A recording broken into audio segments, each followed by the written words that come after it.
the most feared predators of all. This was no ordinary snake. Titanoboa was a colossal serpent, built for warm prehistoric wetlands where water, mud, and thick vegetation gave it the perfect hunting ground. Its power did not come from speed alone. It came from size, from patience, and from the crushing force of a body strong enough to overpower almost anything it could seize. In a prehistoric swamp, a creature like Titanoboa could turn calm water into a death trap in seconds. But this story is not only about the serpent. It is also about the giant King Kong-like beast, a towering land giant whose strength made it one of the most formidable creatures in this dangerous age. Where Titanoboa ruled through ambush and constriction, the giant ape ruled through raw power, reach, and the ability to meet danger directly. It stood as the opposite of the serpent in almost every way. One belonged to the hidden threat of the wetlands. The other belonged to the force and resistance of the land. At first, the swamp appears alive with many forms of prehistoric life. Birds move across the water and the shoreline, smaller creatures try to survive along the marsh, and the wetland seems to follow the ancient rhythm of predator and prey. But in prehistoric times, that rhythm could break at any moment. Titanoboa rises from the water as the dominant danger of the lowlands, and once it appears, everything changes. The birds scatter, animals near the shallows are suddenly exposed, and the swamp becomes a battlefield controlled by the giant serpent. That is the first sign of the conflict in this story. Titanoboa does not move through the wetland as a passive creature. It attacks, it seizes, and it imposes itself on every animal around it. In prehistoric ecosystems, giant serpents would have been among the most terrifying forces in the environment because they could strike from concealment and overpower prey with complete physical control. The serpent's presence makes clear that no creature near the swamp is safe for long.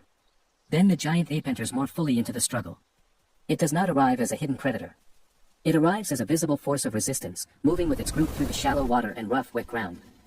That changes the meaning of the story, because the serpent is no longer facing only vulnerable swamp animals. Now it faces something capable of standing against it. The giant ape is not built for stealth like Titanoboa, but it is built for confrontation. It can strike, resist, and hold its ground. In a world like this, that makes it one of the few creatures powerful enough to challenge the serpent directly. Around them, other animals remain part of the ancient struggle. The birds show the vulnerability of life at the water's edge, where movement and awareness are often the only defenses against sudden attack. Smaller swamp creatures and wetland animals remind us that prehistoric life was layered with danger at every level. The giant apes group brings another dimension to the story, showing that strength in this world was not always solitary. There was also protection, shared movement, and the instinct to survive together in a place where isolation often meant death. As the fight builds, Titanoboa becomes the clear symbol of swamp dominance. It rises above the water, coils through the shallows, and attacks with the overwhelming force that made giant constrictors so feared.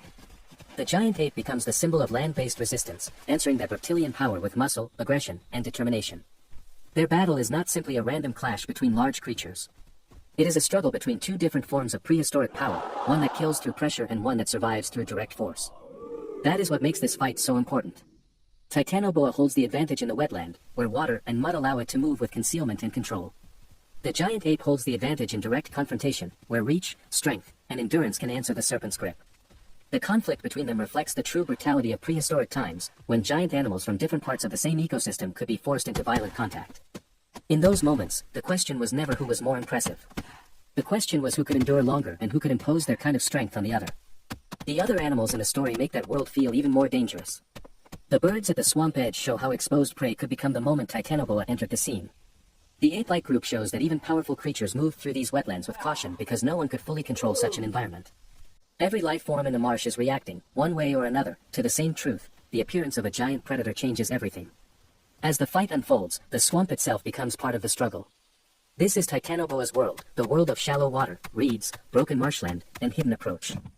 It uses that world the way a giant constrictor would have in prehistoric times, not by chasing in the open, but by controlling space, closing in, and turning the environment into a trap. The giant ape answers by